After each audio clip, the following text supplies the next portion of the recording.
If you're a young adult looking to start your adulthood off right, here are 3 things that you can do right now to help set yourself up for the future. First off, if you don't have a credit card, you should definitely consider getting one as soon as you click off of this video. Getting a credit card will allow you to build your credit score at a young age while also minimizing the hassle needed for you to get loans in the future.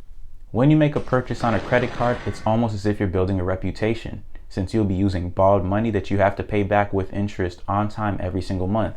If you ever plan on purchasing a home and you're not rich like any of us out here, then chances are that you're going to end up financing and having to pay a mortgage. And the thing with the mortgage is that the bank has to approve it before you even get one.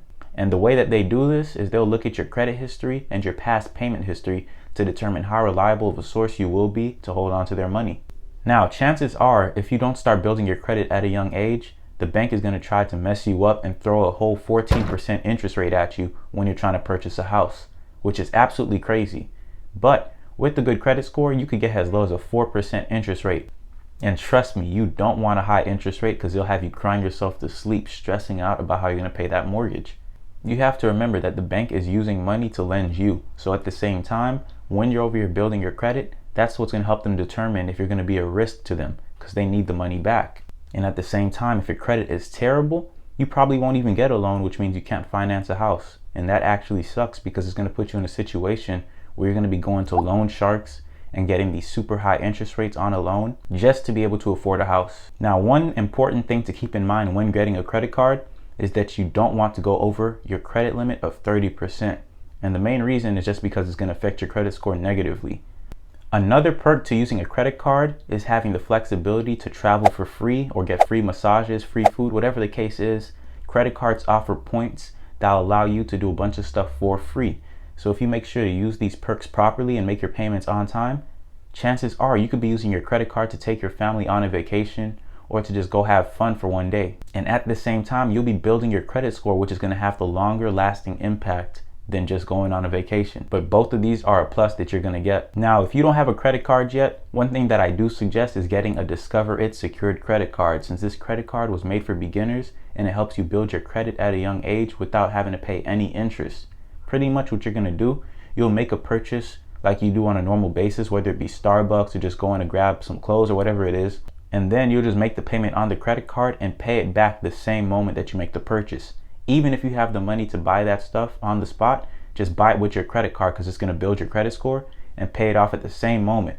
Doing this will keep you from having to pay interest, and on top of that, it's going to pretty much allow you to have a great credit score at a young age, which I gotta say is a great thing to do. The best part about building your credit consistently is that by a very young age, you could have the maximum credit score of like an 850, 800, 750, whatever it is. You could be up there with all those people with a great credit score. The best thing to do though is make your daily purchases on that card and just pay it off on the spot. The next thing you'll want to do in order to set yourself up for the future is open a Roth IRA. You've probably heard of this term multiple times, but pretty much what it is a retirement account that you don't have to pay taxes on, since you're going to be putting in taxed money already. Now, the thing with this is you do have to be a minimum age of 18, just like a credit card, to open it. And the maximum deposit yearly is $6,000. But what you can do is diversify that $6,000 into different stocks and ETFs to get maximum returns. And with this Roth IRA, you're only going to be able to withdraw your money at age 59 and a half, meaning that if you're younger than that, you will be penalized for taking your money out early. Now, although that might sound like a bad thing, I find it to be pretty good just for the fact that you won't be forced or you won't be tempted to go take your money out of that account. And by doing this, it's pretty much setting you up for the future guaranteed.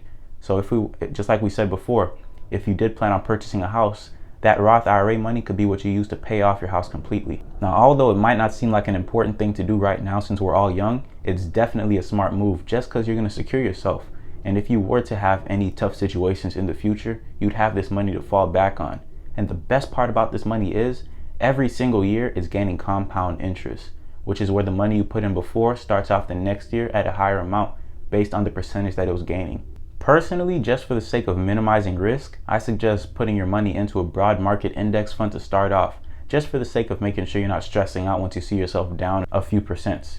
Now, the only thing that might be a bit annoying is the fact that a broad market index fund on average only returns 8%. So it might not be that pleasing to you, but trust me, the compound interest makes it all worth it. If you started off with $1,000 and the market was averaging its return of 8% after inflation, then in one more year, you'd have $1,110. That initial $1,000 investment could turn into $25,000 by the time you're able to withdraw that money, which is absolutely insane because you didn't have to do a single thing. And this is accounting for inflation. So if the inflation rate were to stay at a steady 3%, then that would be $25,000 at that time, which is a lot of money, only for $1,000 investment. Keep that in mind. So pretty much if you invested $1,000 right now and you just didn't invest nothing after that, you'd still walk out with $25,000 for your retirement. Now, some awesome platforms that you could use to open your Roth IRA right now include Fidelity, Charles Schwab, and Vanguard. But there's definitely a few more like TD Ameritrade and so on, but those are like the top 3 picks and they're the most popular. And they also have the bare minimum fees, which means that you could open an account and deposit money and you'll only pay around a few pennies, which is great. Now, the final thing you want to do at a young age is gain some work experience. Gaining work experience at a young age is going to allow you to have so much more flexibility in terms of trying to find out what career you want to go into, or pretty much allow you to meet new people and make contacts that could help build your future up. Even if you don't work for money, consider volunteering at a shelter or at a community service home, whatever the case is. You should consider doing those things. And another plus is, if you don't feel like working for anybody, you could just go do side hustles, because gaining experience is all that matters, really. Now, like I brought up before, getting a job could allow you to build contacts. And trust me, building contacts is important. One great example of building contacts for me personally was getting into college and meeting a bunch of people who got into the same college as me based off of letters of recommendation from people they helped volunteer with or organizations they helped out with. Another plus to working is the fact that you're gonna be making money. So if you need money to start investing or to start doing whatever you want to do, at least you'll have that flexibility without having to ask your parents for money or without having to take out money from like a bank or anything.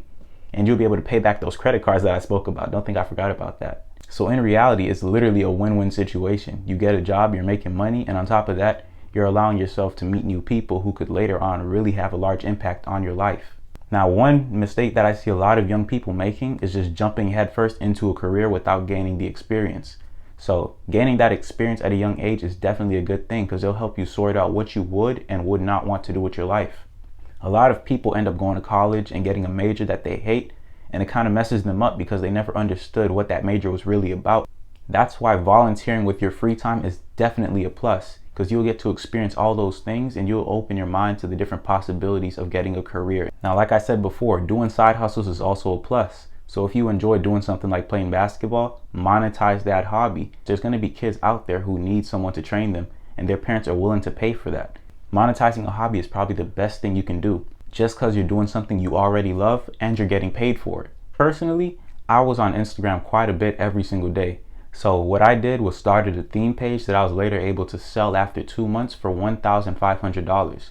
Thanks again for watching. I'm out. See you, chump.